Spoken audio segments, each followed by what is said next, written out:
Aria had always felt that some memories don't fade, they simply wait for the right moment to return. On a quiet autumn evening, she arrived in the small coastal town of Fairwind for a short consultancy project. It was the kind of place where the air smelled of sea salt and old stories, and somehow, it reminded her of a version of herself she had almost forgotten. Her hotel overlooked the water. As she checked in, the elderly receptionist smiled, as if she recognized Aria from somewhere, but didn't say anything. That strange familiarity left Aria slightly unsettled. She spent the afternoon settling into her room, a soft-lit space with wooden floors and a balcony facing the gray ocean. Everything here felt oddly familiar. Later, she walked toward the old local library, a place her company wanted to help. As she stepped inside, the warm scent of old paper wrapped around her like a memory. She wasn't sure why, but her heartbeat changed rhythm. Then she saw him, a man standing near the archive room door, tall, calm, with deep brown eyes that flickered for a moment when they met hers. As if something inside him recognized something inside her, he nodded politely. "Hi. You must be Aria."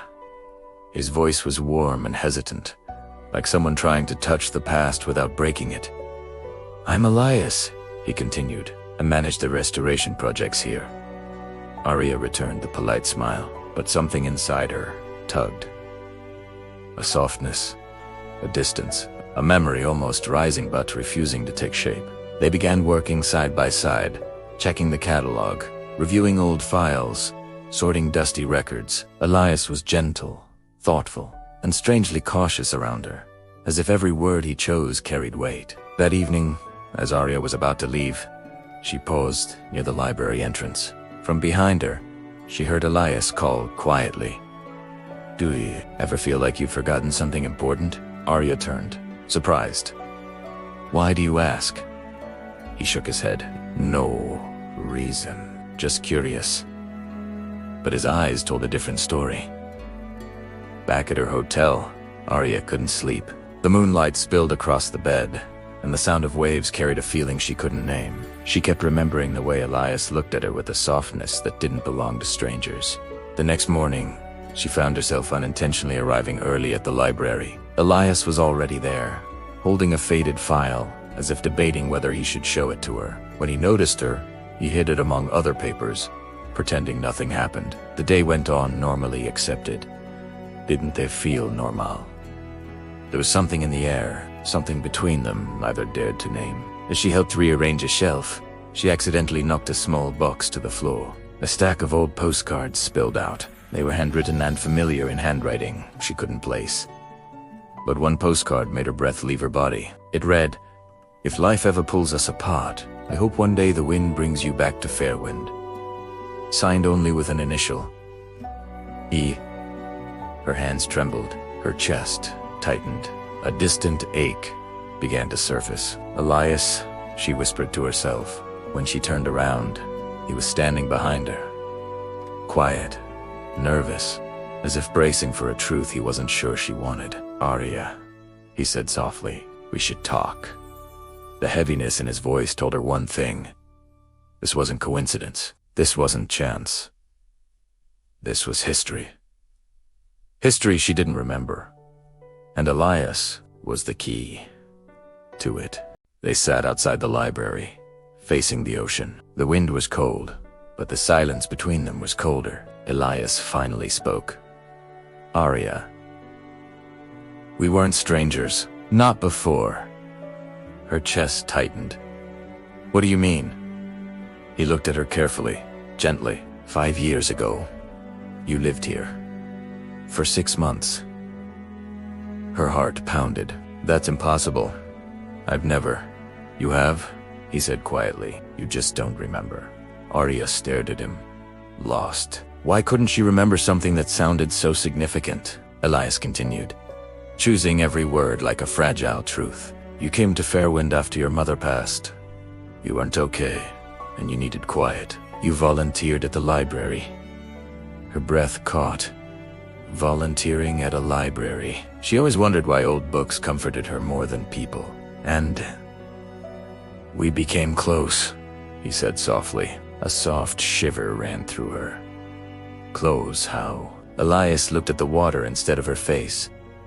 The kind of clothes where you talked about your dreams. The kind where you trusted me. The kind where you made me promise I'd never forget you. Her throat tightened painfully. Why didn't I remember any of this? You left, he said. Suddenly, no goodbye. No letter.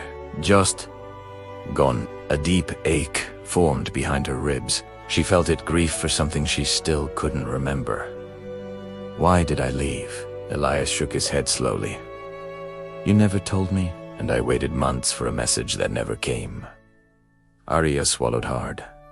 And now, after all these years, why didn't you say something earlier?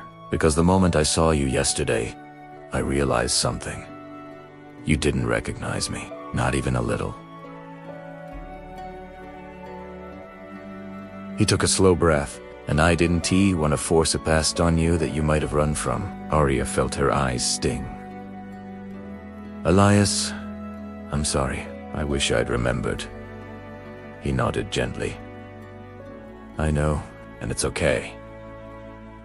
But she could hear the ache in his voice. Suddenly, a gust of wind blew her hair aside, and an old memory flickered behind her eyes. A young version of herself, sitting on the beach. A boy sitting beside her, listening to her talk about loss, fear, loneliness. His eyes come to silence, comforting, his presence a rare safety. It wasn't a full memory, but it was real. She inhaled sharply. I saw something just now. Elias straightened, cautiously hopeful. What did you remember? A moment, she whispered. I think you were there. Elias exhaled slowly, as if freeing a storm he'd carried for years. Maybe your heart remembers faster than your mind.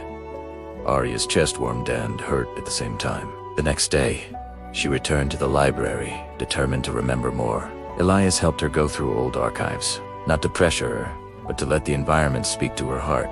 At one point, she found an old notebook with a pressed flower inside, and her handwriting on the corner. Eli found this flower for me today. He said it reminded him of how fragile things can still survive.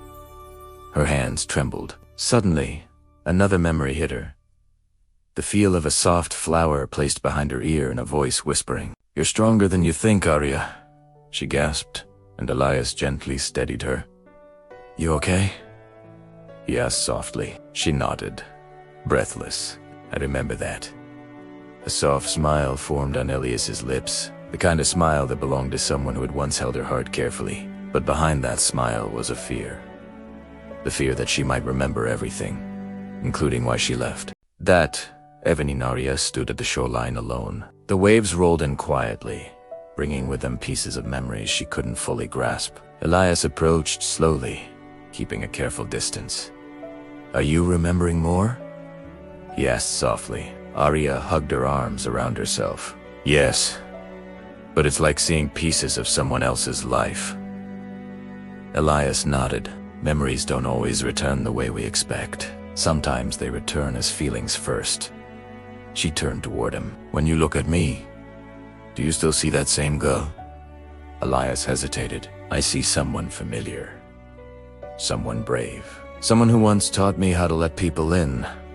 That ache in her heart deepened. She took a slow breath.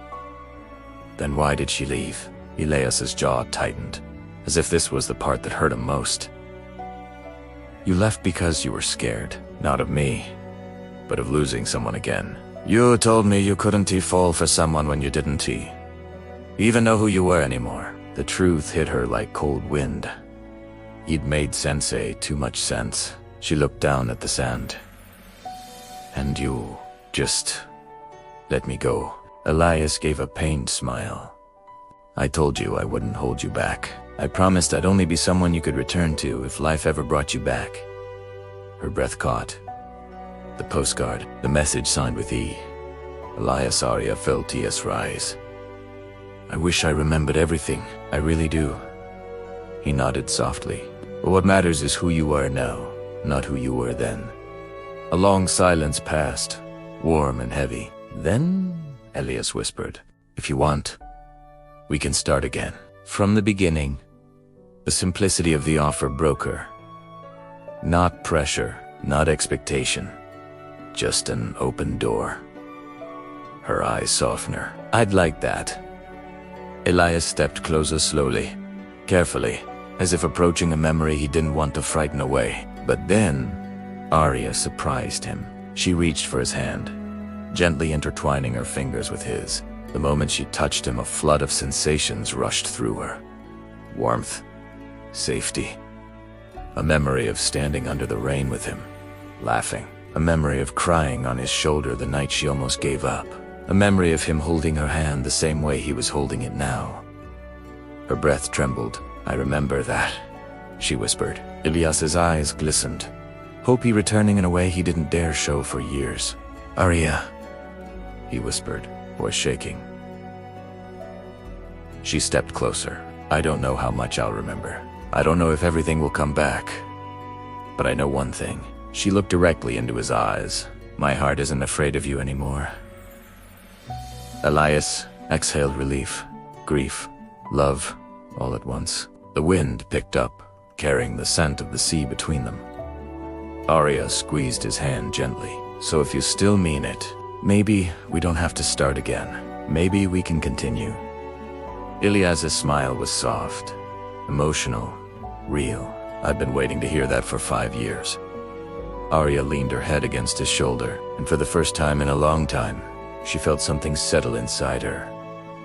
Not a memory, something deeper, a belonging. As the ocean whispered around them, the past stopped being a wound and became a bridge. A bridge leading them not backward, but forward. End of story.